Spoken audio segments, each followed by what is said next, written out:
pasamos, no pudimos quedarnos ahí porque teníamos que avanzar al siguiente edificio, a la siguiente ciudad que era Villaman. Cuando llegamos, o sea, era Armagedón, o sea, no sé, era el apocalipsis. ¿Nunca habías visto algo así? Así, de esa manera, lo vimos en Haití, pero en Haití eran casas o estructuras que se cayeron y quedaron estructuras pequeñas. Pero esto eran edificios, 7 pisos, imagínate, había un edificio de 6 pisos y solamente vimos 2, porque el resto quedó aplastado abajo. Pero eso no es lo peor. Llegamos. Eran 2 edificios vecinos.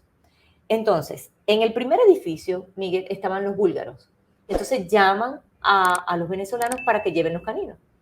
Llega el canino, entra, todo el mundo silencio, o sea, imagínate, todo el mundo habla diferente, ¿no? O sea, cada quien tiene su lenguaje. Y una seña es universal. Todo el mundo callado y todo el mundo empezó a callarse. Y todo el mundo, silencio, todo. Ok, callarse. El perrito entra, Tsunami, empieza a revisar, o el otro, Kai, que también era de protección civil, o el otro que se llama Jade fue el que consiguió, ya ahorita te cuento esa historia, y tal. Tsunami ladra. Ellos ya habían pasado el escáner y ya varias pruebas habían dicho que había alguien vivo ahí. Tsunami llega y confirma con el ladrido que ciertamente los equipos que habían llevado daban verdad. Eso en ese edificio. Por lo menos una persona viva.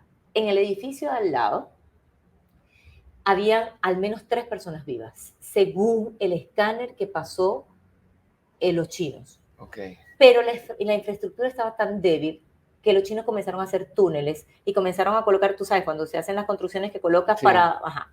Y empezaron a colocar túneles para ver si llegaba. Entonces le pedían a la persona que hiciera algo, ¿no? Entonces la persona hizo ruido. Sí. Le decían rasga, toca la pared, algo, porque hay equipos que son requete sensibles. Bueno, se confirmó. Hubo una réplica y no pudieron. No me digas. La familia al lado, como te estoy contando. Al día siguiente, Miguel, no había ningún rescatista porque evidentemente las infraestructuras colapsaron más. Y no solamente eso, sino que ya empezaron la demolición y no pudieron, o sea, la agonía, la esperanza de saber que está vivo. Luego la agonía de saber que no lo pudiste rescatar, que es peor y que no sabes si al tumbar lo vas a terminar de matar, pero que al final era la muerte lenta. ¿Tú me entiendes lo que te quiero decir? Sí, es la agonía máxima. Entonces la señora decía... Pero, con los familiares afuera, además. Afuera. Y entonces llegamos, ¿no? Y yo le digo, ¿y dónde están los familiares? Dice, ¿y dónde está la gente? ¿Por qué no siguieron? Porque yo me empecé a decir, porque entonces dice, no se pudo hacer más nada. Ya tenemos que aceptar que están muertos en vida. Y si terminan de morir ahí en ese momento. O sea, imagínate tú el triple, el dolor, o sea, murieron varias veces. Y en el corazón de ellos y el dolor murieron varias veces. El momento del terremoto, de la catástrofe, luego la esperanza, y luego la esperanza viva de que estaba alguien vivo, de que estaba y que podía haber rescatado ahí. No se pudo.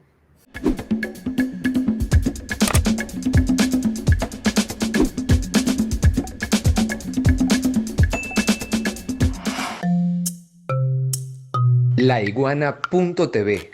La verdad hecha tendencia.